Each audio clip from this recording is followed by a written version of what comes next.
If you're looking for a hardy vegetable to be planting in your garden in southern Ontario, kale is definitely one of those. Now the reason that it is so hardy is the fact that it is a biennial, but this also makes it a little bit complicated if you're hoping to collect seeds for future use.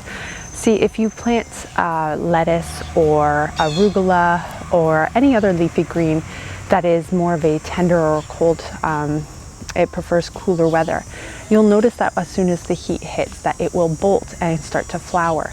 Now with kale, you're not going to see any flowers from it because it is a biennial, and in that case it makes it a little bit harder to collect the seeds from, because if you planted it this spring in, say, February, March of 2020 or May of 2020, you're probably still harvesting and getting some nice leafy greens out of it right now, and it will take you into the fall, but it won't produce any flowers until next summer.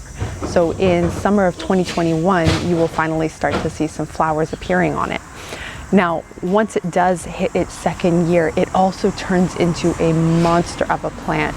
This plant here, if it's standing up straight, is probably about 5 feet tall, and it had a plume of yellow flowers over the spring, and it is just beginning wilder and wilder.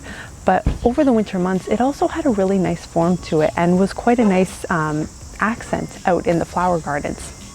So in order to collect seeds, you want to wait for it to go to flower, and once all those yellow flowers have then turned into pods, like this here, you want to wait for them to dry out. And once they have dried out, you can open up the pods, and they will be full of little seeds, which you can then collect and sow for future crops. Now, one thing I have found was that this here in its form, the finches and the birds went crazy for it. So if you do have some and you have the space for it, allowing it to go to seed in your garden is also great for supporting the natural wildlife here in Ontario. In doing so, it has also created some baby kale for me. So I already have some kale growing down at the ground now that I had not planted. So I'm going to pull this out today, and it looks like I have a fresh crop ready to go to supply me for the rest of this season, which is really quite a nice treat thanks to nature.